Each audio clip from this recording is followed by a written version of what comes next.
India, it was in this day in 1947 that people of India were finally able to free themselves from the colonial yoke after many decades of their struggle for independence. India's independence struggle, non-violent and based on mass mobilization of millions under the leadership of Mahatma Gandhi, was not only successful in achieving its objectives, but became a beacon of hope and inspiration for independence of millions of subjugated peoples and nations around the world. Sacrifices by countless millions of common Indians and leaders like Gandhi, Nehru, Patel, Dr. Ambedkar, Maulana Azad ensured political freedom of India, which set us on the path of achieving a society of equality, fraternity and justice, which would ensure democracy and citizens' rights without any discrimination whatsoever, be it on the grounds of language, religion, caste, gender.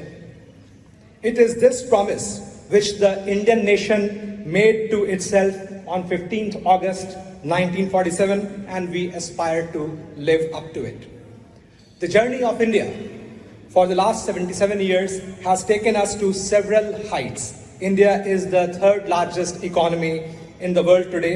It is also the fastest growing large economy of the world.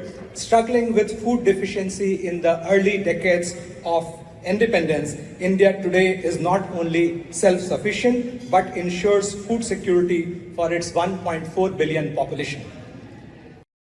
The nation's scientific and technological strides are impressive, from successful Mars and lunar missions in space to peaceful usage of nuclear energy, from being the largest producer of vaccines in the world to having the largest number of digital financial transactions globally. The list goes on.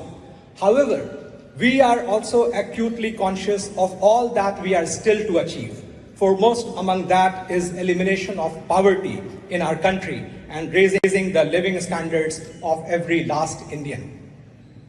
Despite our development challenges, India has an unflinching faith in democracy. We are the world's largest democracy, and the recently held general elections in India, with its 968 million registered voters, was an unprecedented, gigantic feat.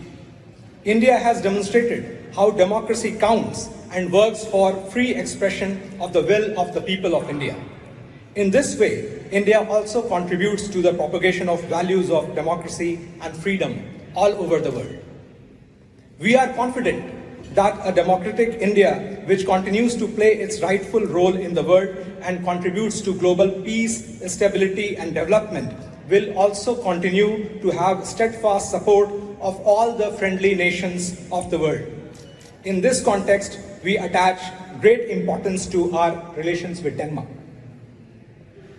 Though India-Denmark trading contacts go back to at least 17th century in history, this year both our countries are celebrating the 75th year of establishment of their diplomatic relations, the beautiful logo of which shines on the screen here. This logo was officially inaugurated in New Delhi in February this year, jointly by Foreign Ministers Lars Løkke Rasmussen and Dr. S. Jaishankar, signifying that India and Denmark beat together as a heart and are full of friendship for each other. With regular exchanges of high-level visits in recent years, including those of Prime Minister Frederiksen and Prime Minister Modi, and most importantly, the visit of the royal couple last year in their previous capacity as Crown Prince and Crown Princess, there is a clear support from the leadership on both sides to this important bilateral relations. It was in 2020 that India and Denmark proclaimed the launch of their Green Strategic Partnership, a recognition that Denmark can play a role in India's green transition and help India's climate change efforts with technology, capital and investment. Danish companies have remarkable and proven technologies which can especially transform India's renewable energy landscape, particularly in wind energy. Danish companies can provide green solutions for India's energy needs with the help of biogas and green hydrogen technologies.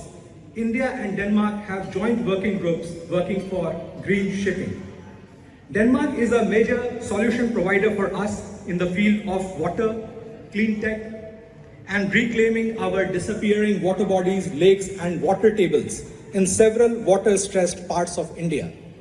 With $132 billion of budget outlay for infrastructure projects this year, we invite Danish companies to participate in designing and executing India's mega projects. This year, India also became the fourth largest equity market in the world, with the combined value of listed shares crossing way above $4 trillion. With its stable economic growth and strong fundamentals, India seeks foreign direct investment from Danish companies and institutional investors to look at the Indian market. India's multifaceted relations with Denmark are being built further with the presence of every major Indian IT services company in Denmark, providing IT solutions and support for many Danish companies. The Indian diaspora population, most of them IT personnel, has grown to almost 20,000, and it's contributing to Denmark through its diligence and talent. They bring the beautiful aspects of Indian culture to Denmark and showcase them in their cultural festivals, be it Holi and Eid in Copenhagen, to Diwali in Aarhus and Aalborg. This weekend, Indian naval ship Tabar will make a goodwill call at the port of Esbjerg and reiterate our bilateral friendship in this special 75th anniversary year. Last year, India, as the chair of the G20, delivered on a development-focused agenda. India believes in strengthening the voice of the global South. On India's proposal, the African Union was included as a member of the G20, thus plugging this glaring gap of absence of Africa in this august body. Among many notable initiatives, India secured the G20 Digital Public Infrastructure Repository for rollout of financial inclusion in the world. While the development needs for climate financing for a large number of developing and least developed countries remain unmet, our world is seeing large-scale geopolitical tensions and conflicts building up in many parts of the world.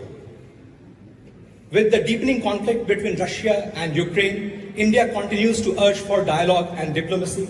India will continue to reach out to both Russia and Ukraine, both countries being friends of India, and urge for peaceful resolution of the conflict in accordance with international law and on the basis of the UN Charter. India strongly condemned the terror attacks on Israel, which took place on 7th of October last year, and the loss of civilian lives in the ongoing Israel-Hamas conflict. We have supported a negotiated two-state solution. Closer home, in view of the developments in Bangladesh, India hopes for early return to normalcy.